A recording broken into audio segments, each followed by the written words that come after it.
صبر کرنا تب آسان ہوتا ہے کہ جب بندہ صبر سے یا اس مشکل سے اگلے مرحلے کو دیکھنا شروع کرے جو مرحلہ ثواب کا ہے، جو خدا کی رضا کا ہے۔ واہ واہ واہ، سبحان اللہ۔ جب نظر اس پہ چلی جاتی ہے تو پھر مشکل کا برداشت کرنا آسان ہو جاتا ہے۔ اب ہوتا کیا ہے کہ اگر آپ مجھ سے کہیں کہ مفتی صاحب مجھے آپ 1,00,000 روپیہ دیں،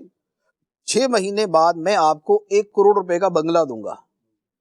تو میں سب کے سامنے آپ کو ابھی 1,00,000 دوں گا، میں ادھر سے پکڑ کے بھی آپ کو دے دوں گا، میں قرض اٹھا کے بھی آپ کو دے دوں گا، میں 3-4 لاکھ روپے دے دوں گا، اور میں لوگوں کو نہیں بتاؤں گا کہ میں کیوں دے رہا ہوں، لیکن لوگ حیران ہوں گے، یار مفتی صاحب لاکھوں لاکھ دیے جا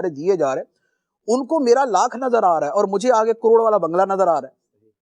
کیونکہ میری نظر اس پہ ہے اور میرا یقین اس پہ ہے، لہٰذا میں اس کی وجہ سے مجھے دیتے کو تکلیف نہیں ہوگی، مجھے پتا میں دے رہا ہوں، مجھے تو ڈھیروں ڈھیر ملنا ہے۔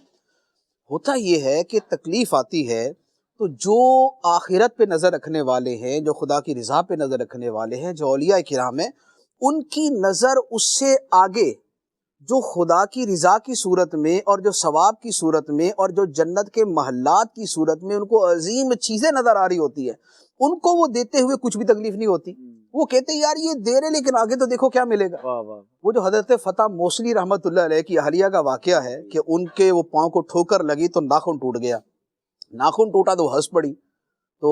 کسی نے پوچھا کہ بھئی ناخن ٹوٹنے پہ ہنسنے کا کیا مطلب ہوا؟ تو کہا کہ تکلیف تو ہوئی لیکن چونکہ مجھے اس پر ملنے والا آخرت کا اجر یاد آ گیا، اس لیے مجھے تکلیف کا احساس ختم ہو گیا۔ تو جب بندے کو آگے کچھ نظر آتا ہے نا تو پھر اس کی سوچ کچھ اور ہو جاتی ہے۔ تو یہ جو ہے نا وَأُفَوِّضُ أَمْرِي إِلَى اللَّهِ إِنَّ اللَّهَ بَصِيرٌ بِالْعِبَادِ، کہ میں نے اپنا معاملہ اللہ کے حوالے کر دیا، بے شک وہ بندوں کو دیکھنے والا ہے۔ تو جب معاملہ خدا کے حوالے کر دیا پھر خدا بندے سے جیسا معاملہ فرماتا ہے۔ امام حسین رضی اللہ تعالیٰ عنہ کا جو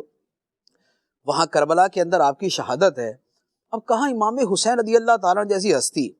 آج کے بھی اولیاء کرام ایسے صاحب کرامت ہیں کہ جن کے ایک اشارے کے اوپر جو ہے نا وہ لشکروں کے لشکر فنا ہو جائیں۔ محمود غزنوی رحمت اللہ علیہ جب حملے کر رہے تھے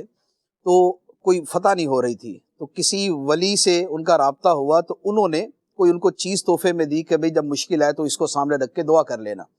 تو انہوں نے سامنے رکھ کے دعا کی، فتح ہو گئی، جا کے عرض کی کہ حضور الحمدللہ بڑا کرم ہو گیا، ماشاءاللہ فتح نصیب ہو گئی۔ فرمایا صرف فتح کے لیے دعا کی؟ تو نے تو ہماری شے کی قدر ہی نہیں کی۔ انہوں نے کہا حضور اور کیا کرتا؟ فرمایا اس کو سامنے رکھ کے ساری دنیا کے کافروں کے مسلمان ہونے کی دعا کرتے، سارے مسلمان ہو جاتے۔